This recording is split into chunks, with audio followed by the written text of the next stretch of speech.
मालवणी स्टाईलचं झणझणीत टोमॅटो सार आणि भात खाण्याची जी काही मजा आहे ती काही वर्णवता येणार नाही. चला तर मग बघूया आपण मालवणी पद्धतीचं टोमॅटो सार. मी डॉक्टर काजल माइंडकर, माझ्या चॅनलवर तुमच्या सगळ्यांचं स्वागत आहे. चला तर मग रेसिपी बघूया. हे मी धणे घेतलेले आहेत. साधारणतः 2 टेबलस्पून धणे घ्यायचे आहेत. धणे स्वच्छ धुवून घ्यायचे आपण इथे. धुवून झाल्यानंतर ना आपण धण्यांना नॉर्मल साध्या पाण्यामध्ये भिजत घालणार आहोत. तर 10 ते 15 मिनिटं आपल्याला धणे चांगले भिजवून घ्यायचे आहेत. फुगतील. नंतर ना आपण इथे लाल रंगाची बेडगी मिरची घेतलेली आहे. ही तिखट बेडगी मिरची आहे. साधारणतः 8 ते 10 बेडगी मिरच्या घ्यायच्या. स्वच्छ धुवून घ्यायच्या मिरच्या. या मिरचीने रंग पण येणार आणि तिखटपणाही येणार. आणि मग या मिरचीमध्ये आपण थोडंसं पाणी घालून एक उकळी आणायची आहे त्याला.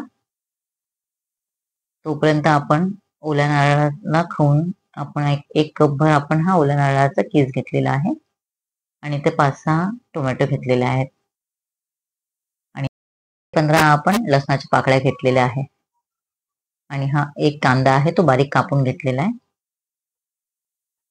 आणि माझ्याच बाल्कनी मधला हा कढीपत्ता, मस्त कढीपत्ता आलाय हा. तो फ्रेश कढीपत्ता आपण हा धुवून स्वच्छ घेतलेला आहे.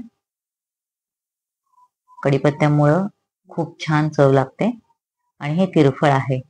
तर या तिरफळामध्ये साल आणि आतल्या साईडला काळ्या रंगाचं बी असतं. तर काळ्या रंगाचं बी काढून टाकायचंय. ते तुम्ही डायरेक्ट फोडणीमध्ये पण घालू शकता. आणि हे जे काही साल आहे, साल धुवून आपण धण्यांमध्ये भिजत घालणार आहोत. याच्यामुळे एक सुंदर असा सुगंध टोमॅटोच्या सारला येणार आहे. आपण जे काही टोमॅटो घेतले ते टोमॅटो मोठे मोठे कापून घ्यायचे आहे.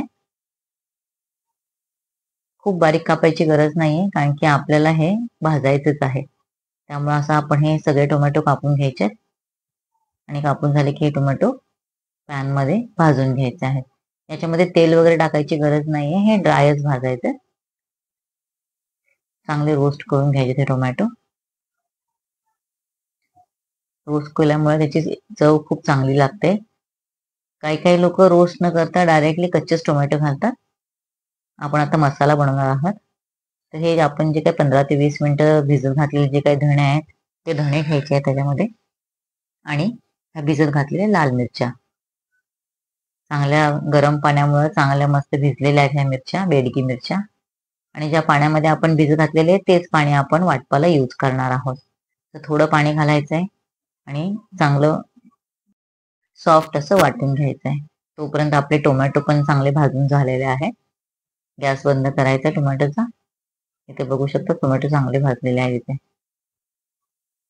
लाल मिरची जी आपण पेस्ट केली त्याच्यामध्ये आता एक कांदा बारीक कापलेला, लसणाच्या आपण पाकळ्या घेतल्यात त्यातल्या अर्ध्या पाकळ्या आपण वाटपामध्ये घालणार आहोत आणि बाकीच्या थोड्या आपण ठेवणार आहोत. तर ह्या अर्ध्या पाकळ्या आणि हा जो खोबऱ्याचा आपण चव केलेला आहे तर तो खोबऱ्याचा चव, फुलं खोबरं आहे हे चांगलं किसून घेतले आणि मग ते वाटण नसल्यामुळे लवकर वाटलं जातं. आणि हा जो उरलेले पाणी आहे मिरच्या भिजत घातलेलं पाणी, ते पाणी असं सगळं म्हणून आपण याचं चांगले एक स्मूथ अशी पेस्ट करून घेणार आहोत. कलर पण खूप एकदम छान आलेला आहे आणि बघू शकता एकदम स्मूथ अशी पेस्ट झालेली आहे. हा मालवणी मसाला, हा मसाला आपण माशांना सुद्धा वापरू शकतो. नंतर ना जे आपण भाजलेले टोमॅटो आहे त्या टोमॅटोची प्युरी करून घ्यायची आहे. हा जो मालवणी मसाला आहे याच्यामध्ये तुम्ही वेगवेगळ्या प्रकारचे माशांची कढी पण करू शकता. फोडणीला आपण ठेचून पण लसूण घालणार आहोत. याला थोडा लसूण जास्त लागतो, पण फोडणीला जो ठेचून लसूण घालतो त्याच्यामुळे चव खूप चांगली येते. तर फोडणीसाठी आपण आता तेल घेतलेलं आहे. अर्धा टीस्पून जिरे आणि अर्धा टीस्पून मोहरी आणि कढीपत्त्याची पानं ही थोडी तोडून घातले. तोडून घातल्यामुळे कढीपत्त्याची थोडी टेस्ट येते. आणि लसूण ठेचून घातलेलं आहे आपण. हे चांगलं परतून घ्यायचंय. लसणाचं कच्चेपणा जाईपर्यंत हे परतून घ्यायचंय. परतून झालं की याच्यामध्ये आपण जे आपण वाटप केलेलं आहे ते वाटप करायला घालायचं आहे आणि वाटप चांगलं भाजून घ्यायचंय तेलावरती. पूर्ण ऑइल सुटेपर्यंत तेलावरती वाटप चांगलं भाजून घ्यायचं आहे. इथे बघू शकता ऑइल सुटलं आहे. याच्यामध्ये अर्धा चमचा आपल्याला हळद घालायची आहे.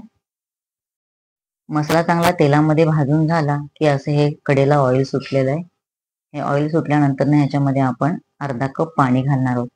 पाणी का घालायचं, कोणता पण मसाल्यामध्ये मसाला पूर्ण तेलामध्ये भाजून झालं, थोडंसं पाणी घातलं आणि त्याला एक उकळी आणली की नंतर ना तेलाचा नसतं तरीसारखा तवंग तुम्हाला दिसेल.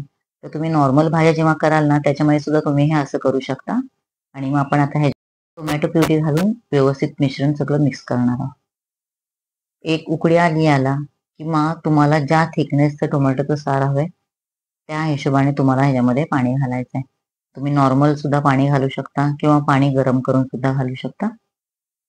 छान उकळी आलेली आहे आणि मग नंतर ना सगळ्यात शेवटी तुम्ही बारीक कापलेल्या कोथिंबिरीने सर्व करायचं. असं हे मालवणी स्टाईलचं टोमॅटोचं सार, झणझणीत टोमॅटोचं सार आणि गरम गरम भात खाण्याचा जो काय आनंद आहे तो कशातच वर्णवता येत नाही. माझ्या चॅनलला लाईक आणि सबस्क्राईब करा.